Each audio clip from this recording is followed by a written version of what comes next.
Hundreds of drivers with dozens of teams compete in multiple series with one ultimate goal: to race in the Indianapolis 500.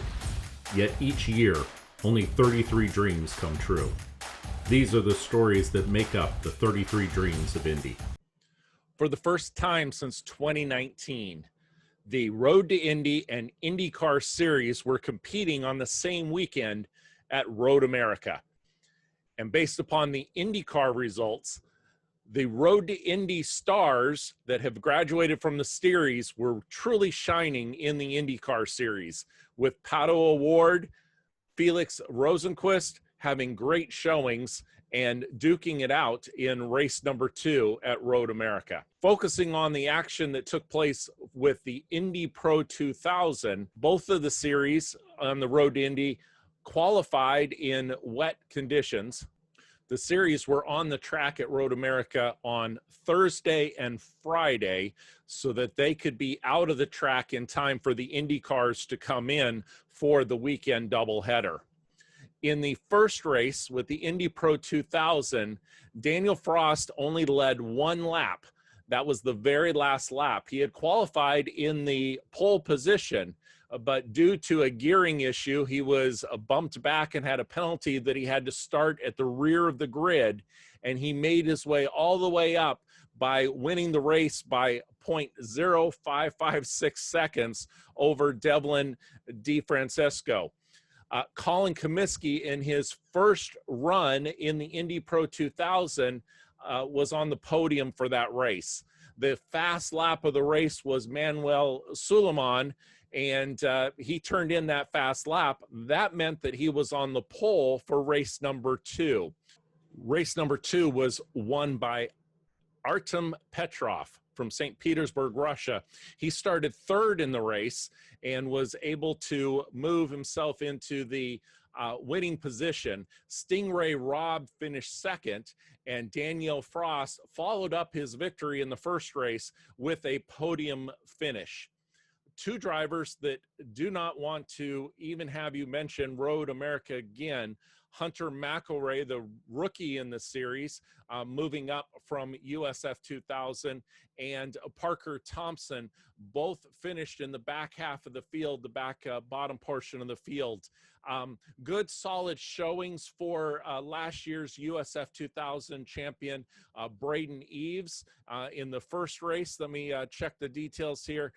First race, he had a 4th, just off of the podium, and in the second race, 5th. So if we look at the points, and here's something that I wish that would be worked out with Road to Indy, especially with there not being Indy Lights this year, no Indy Lights races. I would love to see a graphic popped up during the main NBC broadcast or NBC Sports Network that gave you the top 3 or top 5 in points of the series, because as you see, those drivers that are on the Road to Indy actually end up making it into the series, and they're folks that the race fans need to know a little bit more about it. But the top standings for Indy Pro 2000, Daniel Frost with his victory and podium position, he leads with 52 points. Devlin DeFrancesco with 46 points. Stingray Robb in third with 42. Artem Petrov with his win in the second race, a lower standings in the first race, but he's 4th at 39. Colin Comiskey, very solid, 37 points, tied with Braden Eves, and that rounds out your top 5 or top 6 of it. In the team championship, Unkos Racing, 52 points. Turn 3 Motorsports, Daniel Frost running for Turn 3 Motorsports. Absolutely fantastic to see this. One of the hardest working teams, putting their cars together and having different drivers in it at spring training when I was down at Homestead. It's great to see the results for this team of not only what Daniel Frost is doing, but 8th place in points, Anton Camo being there. So Unkos, Turn 3, Andretti Steinbrenner Autosport, not in the Indy Lights, so they're fielding a car in Indy Pro, and then Exclusive Autosport. Turning the page to USF 2000, Christian Rasmussen, Christian Rasmussen. He took the lead, or took the points lead, won both races, max points because he was the fastest in both races. In race number 1, he edged out Josh Green with Cape Motorsport. Great showing for Josh with back-to-back podiums, a second place and a third place in the second race. Eduardo Barrichello in third, and then Matt Round-Garrido in fourth. So great showing for these 4 drivers in the first race. Christian led all 12 laps, started on the pole, made it all the way through, and was the fast lap setter. In race number 2, it was Christian Rasmussen. Michael D'Orlando started 5th, came up to 2nd, so a great run for D'Orlando. Josh Green, he actually led a lap. One of the laps, we heard this on the audio because there was not a video broadcast available, but on the audio broadcast, thank you, Rob Howden, we were able to hear about Rasmussen going a little wide in one of the turns, Josh being able to make the move, lead a lap. He ended up in third with his back-to-back podium finishes.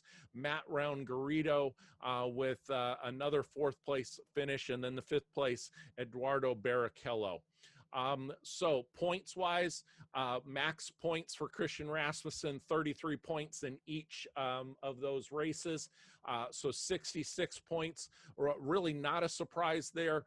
Preseason wise, we knew that he was returning and that he would be very solid.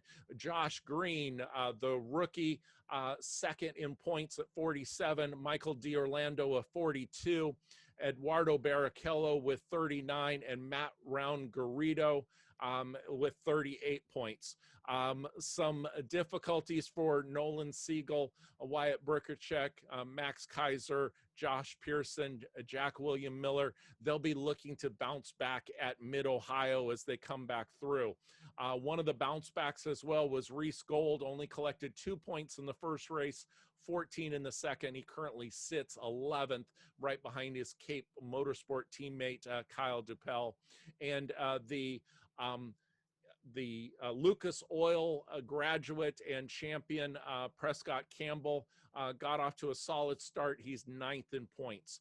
For the team championship, Cape Motorsports, Jay Howard Driver Development, and Pabst, followed by Legacy. So we'll see these teams go back and forth throughout the championship. Now, as we turn the page, as we look forward, if you are a driver that does not like Mid-Ohio, then you're going to have some sleepless nights. There's going to be a lot of drivers that are going to be on the sim or looking at Mid-Ohio, because for the Indy Pro 2000 on July 29th and 30th, they will have rounds number 3, 4, and 5 at the Mid-Ohio Sports Car Course. Then they turn around in the first week of August and have rounds 6 and 7. So 5 rounds coming up and back-to-back visits to Mid-Ohio for Indy Pro 2000.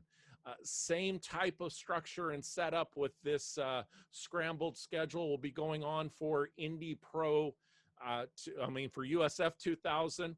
I'm going to put in a petition that we call these completely different, but for now you understand USF 2000, they're going to have rounds 3, 4, and 5, and then they're going to come back and do 6, 7, and 8. So a lot is on the line at Mid-Ohio of getting your practice, getting your qualifications, and then being able to really have some solid performances as these teams move forward. So great to see the cars back on track. I say that, great to hear about the cars being back on track. I want to give a shout out to TSO Ladder, presented by Cooper Tires. You can find them at tsoladder.com. They give some great information about the races. Rob Howden, the Road to Indy Insider, giving us the play-by-play when I was actually able to tune it in. Don't believe that we're going to see any video either than the lives that are posted, or maybe some post-race recaps, but we'll tune into the action. I'm going to be keeping track of it.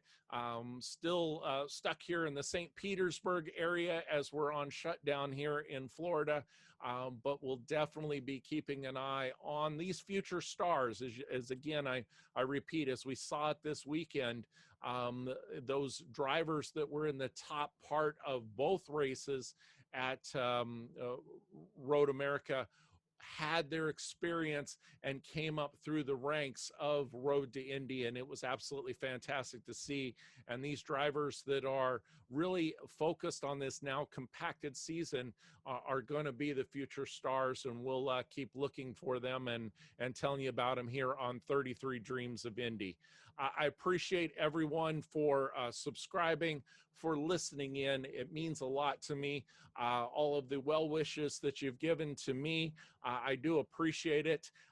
Can't wait to be back on out the track, maybe the later part of this season or ramping it up towards next year. But absolutely fantastic to see the cars there. The IndyCar Series takes the track at Iowa, back-to-back short track on the 7/8 mile track at night. Really looking forward to seeing those races and seeing which drivers are going to rise there, and then the back-to-back events at Mid-Ohio for the Road to Indy Series. So until next time, make it a great day. Hope you enjoyed this video from 33 Dreams of Indy. It would mean the world to me if you would click subscribe so that you could be notified of any new videos that come along.